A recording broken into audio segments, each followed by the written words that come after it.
From London, we present Geraldine McEwan in Trials of Fidelity by Miklos Gyarfas, translated from the Hungarian by Laszlo Andras. Trials of Fidelity.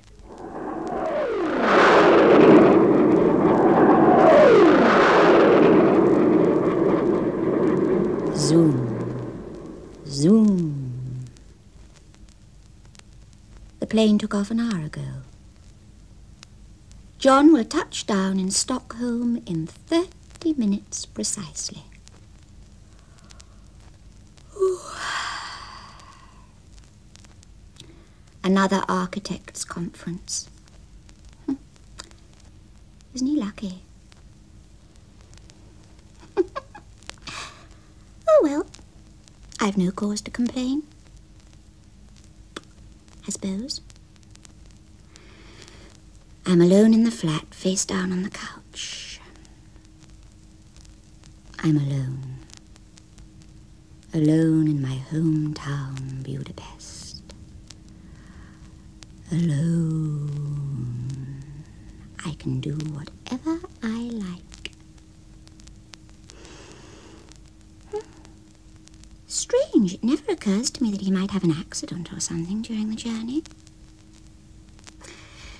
With John, disasters are completely out of character. His plane's certain to be on time. It always is. Ever since I've known him, he's done everything he wanted to do. He's always maddeningly successful.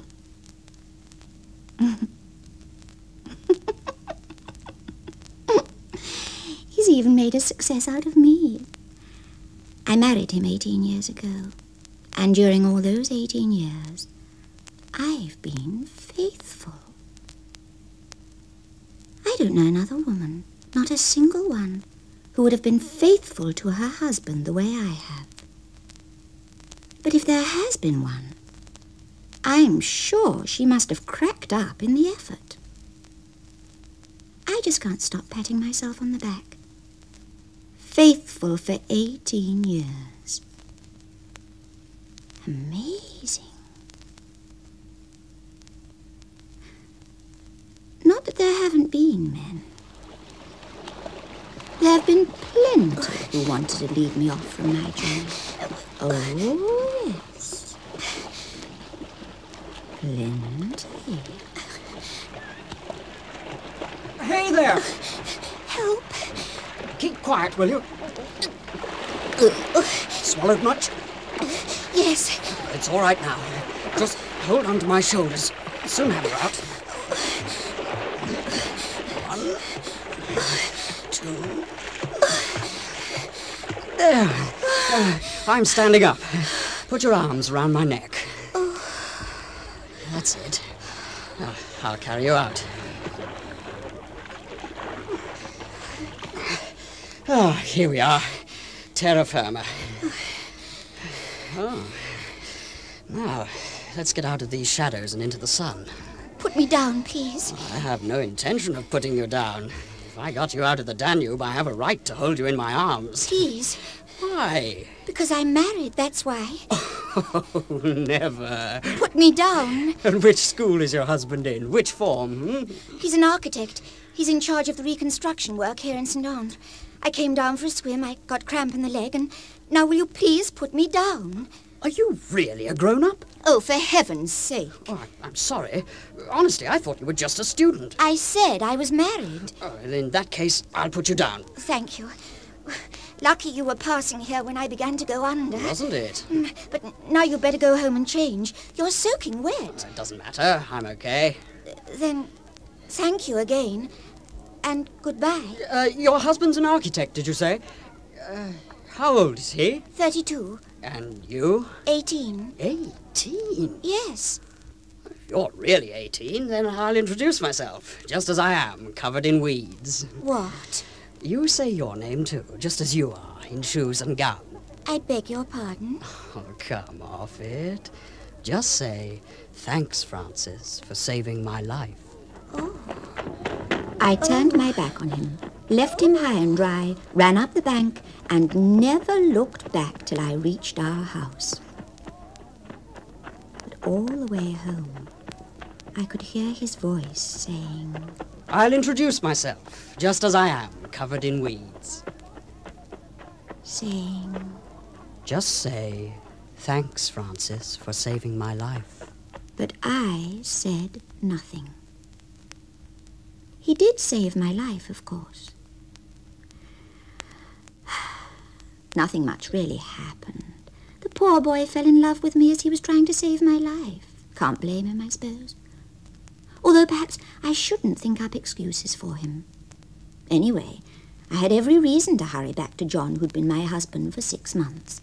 My sure and healthy instincts led me back. Yes, my Fidelity was running like a well-oiled bicycle, and I pedalled away on it back to my husband. Of course, it wasn't always as simple as that. The second Fidelity of my life was a much nearer thing than the first. I was 24. John had gone to some congress, as usual. I can't remember where. Anyway, I was alone at home again, feeling terribly depressed.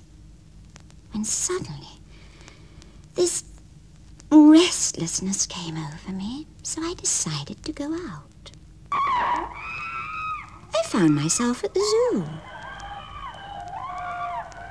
Why in the zoo, of all places? Why in the zoo? If you'll pardon me, I can tell you. Your childhood memories have brought you here. These words were spoken by a man wearing a check coat. I glanced at him in amazement. How could he read my thoughts? As you put the question rather loudly, it wasn't difficult. He smiled as he said this.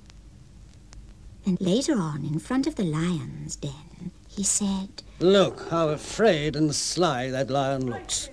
I wonder who it was who first said that the lion was brave, who invented the notion of courage at all. Why?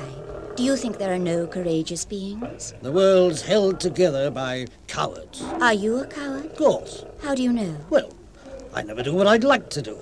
If I had the slightest courage, I'd tell you all about myself and end up by confessing my love for you right here. But I can't even pluck up enough courage because, well, I'm an even worse coward than the lion.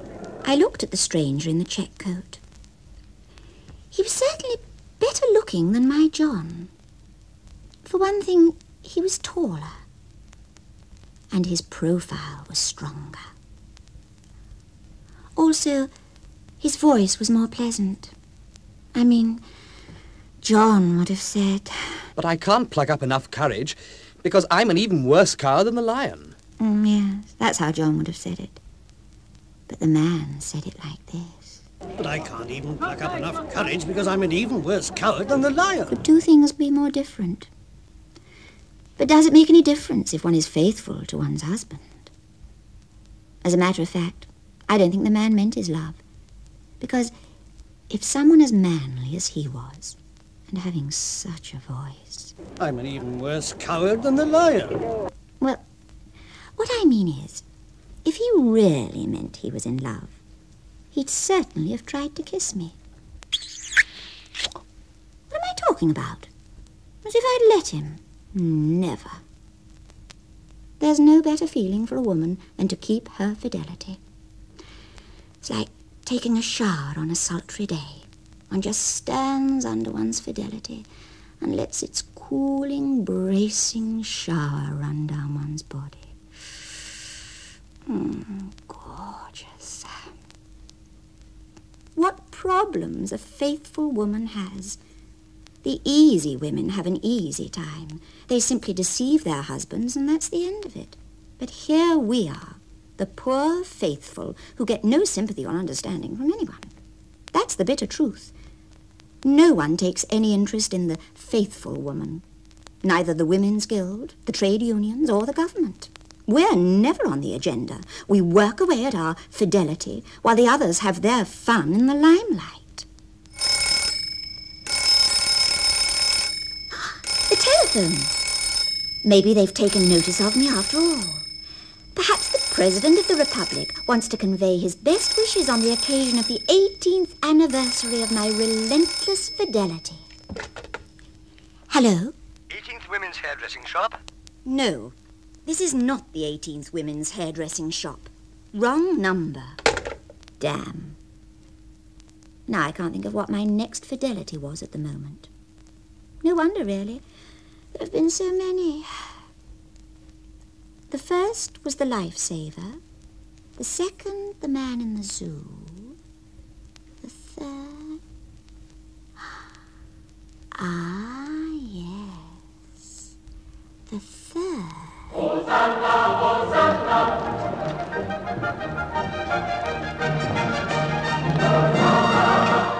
The third one I met in the Matthias Church. It was a Saturday afternoon in January. My husband was taking me for a drive in the Castle District.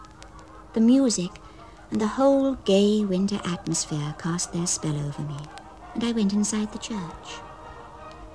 John remained outside in the square because he noticed some architectural fault about the reconstruction work that was going on the church. Up in the choir, the singers and the soloists were rehearsing a Bach Mass for the following Sunday.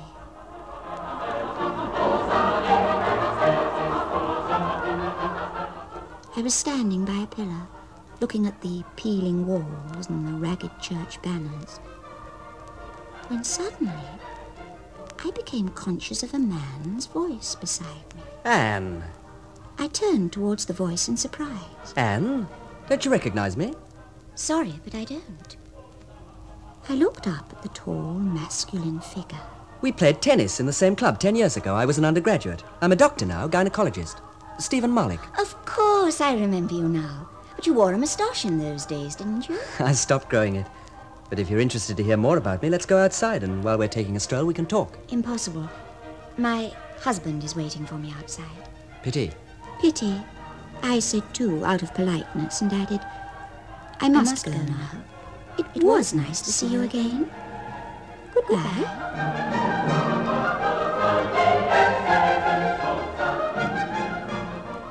I'm sorry you have to go.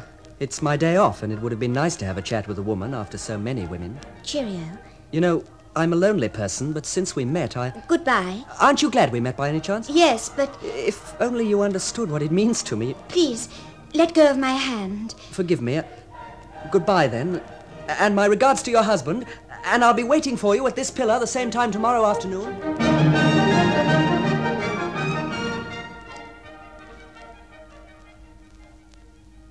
I hurried out of the church, put my arm through John's, and forgot the whole affair with Stephen Malik. Did I say forgot? When we sat in the car and John said... You were ages. I almost froze stiff waiting outside the church. I thought that's the kind of man John is. Somehow he always manages to express himself so meanly. And I thought something else, too. That if Stephen were my husband, he certainly would have been much kinder to me. Like this. Anne, how well everything suits you. Until now, I've only noticed how well your new hat and little boots become you. Now I realize the church becomes you, too. But that is not all. When the same night John put his arms round my waist at the window and said... Look, it seems as if the whole street is covered with icing sugar. Really? Icing sugar. What an ordinary imagination John has. Stephen would certainly have expressed himself more poetically. Look, it seems as if the whole street was thronging with white gulls. No, he can do better than that. Look, it's as if the whole street had been carved of glittering white marble by a lonely sculptor. That's better. And I went on comparing the two men. John pulled me close and began to kiss me. Darling. Your lips, he whispered, are... Like red cherries. Such cliches, I thought to myself, and could already hear Stephen's voice. Your lips are like the summer with the sun's warmth on them. At that moment I pulled myself up. The simile was easily better than John's, no denying it. But I told myself firmly that I couldn't carry on thinking like this. Fidelity is not a thing to play with. Fidelity is fidelity, which leaves no room for compromise. Once you've set out on the path of fidelity, there's no halfway house. In my imagination, I indicated the door to Stephen Marlick. "Go, Stephen," I said in a tone that left him no leeway. And he took himself off. There are women who dream all their lives about deception. Of course, they're not naturally faithful. And if they don't cheat their husbands, it's out of sheer despair. They are the ones who nag.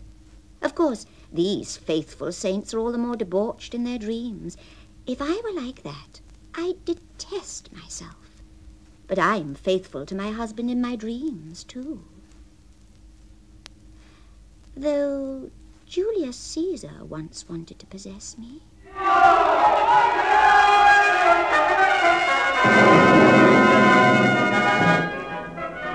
He came, he saw, but conquer could he not. Oh, it was a terrific dream. He began his siege, the man who had conquered the whole world, and I was the last thing left to conquer. He was speaking hot words under his breath in an excellent translation from the original Latin.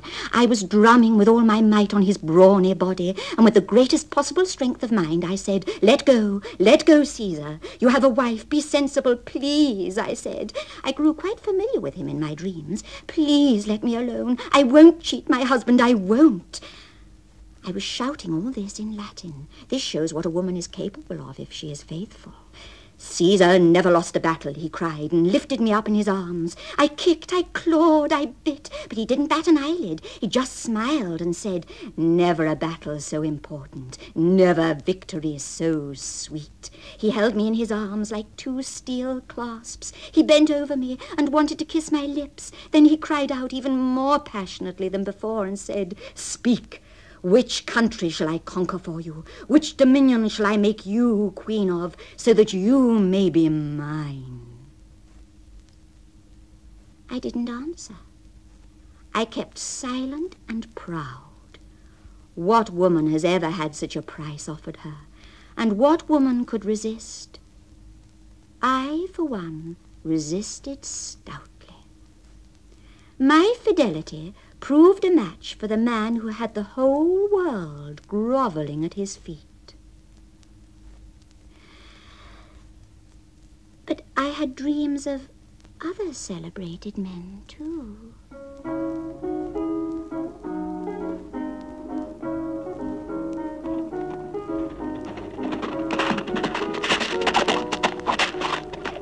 But soft! What light through yonder window breaks?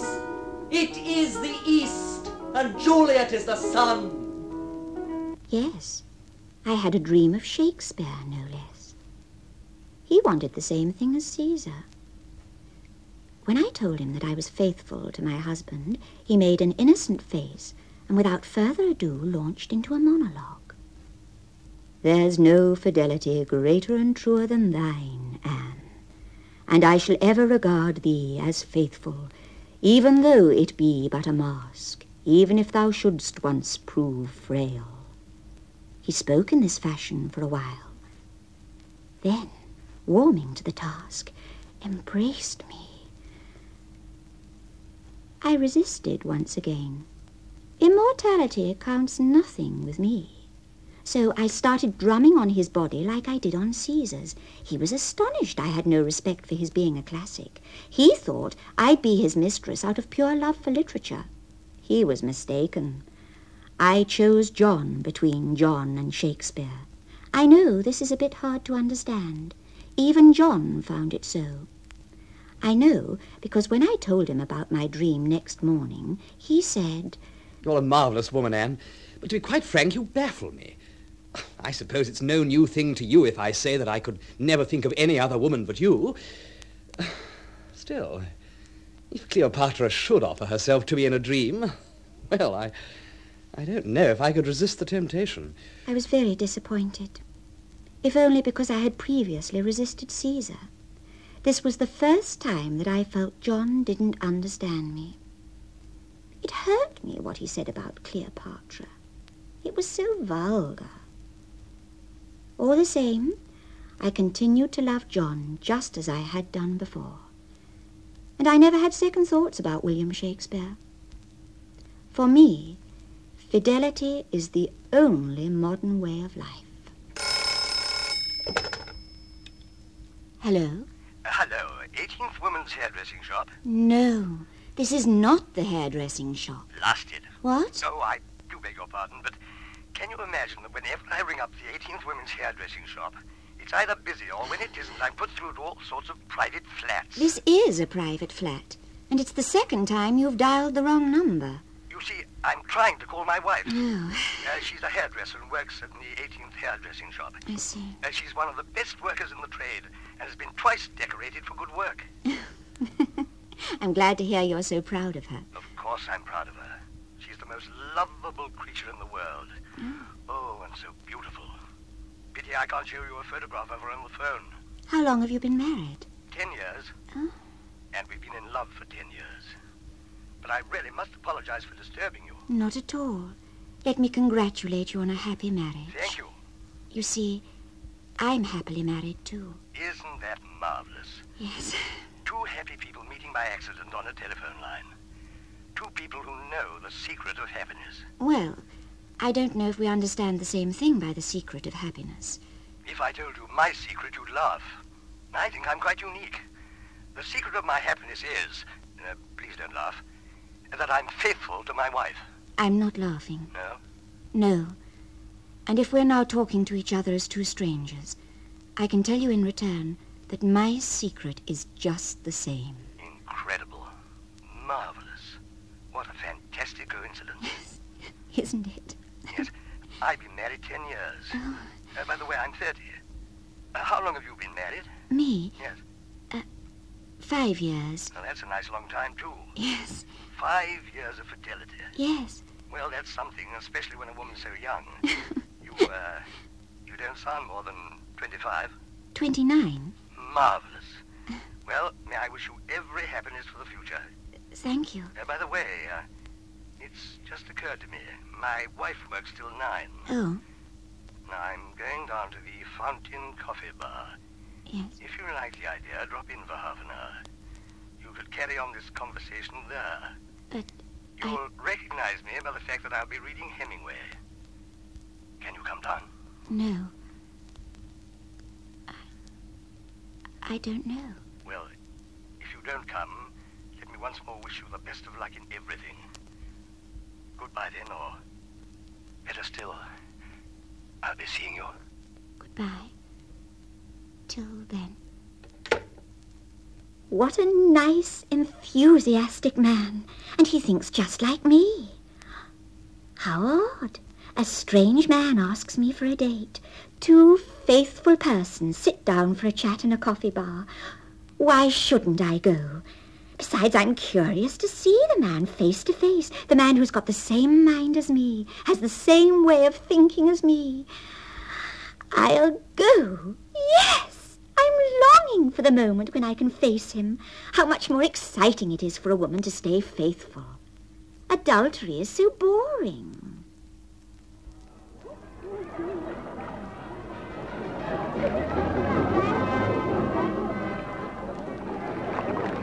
I'll introduce myself just as I am, covered in weeds.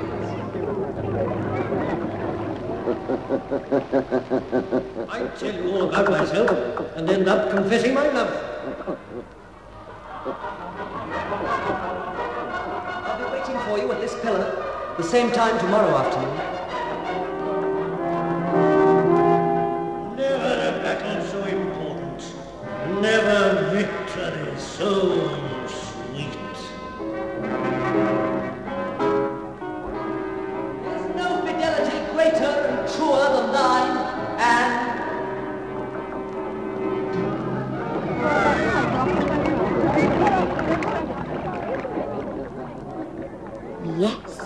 Yes, I must go. Mustn't back out. At least I'll be able to look danger in the face. For you, John. See, I'm not afraid of temptation in your absence. Yes, my dear, you can rest assured. At this moment when you're stepping out of the plane at Stockholm Airport, your wife, who knows that the single meaning of her life is that she is faithful to you, goes off to a date. Thank you that I can again be faithful to you, John, my darling. Thank you that I can again taste the water of the spring of fidelity. Oh, thank you. That was Geraldine McEwan in Trials of Fidelity by Miklos Gyarfas. It was translated from the Hungarian by Laszlo Andras. This radio adaptation by Gerry Jones was produced by John Tydeman.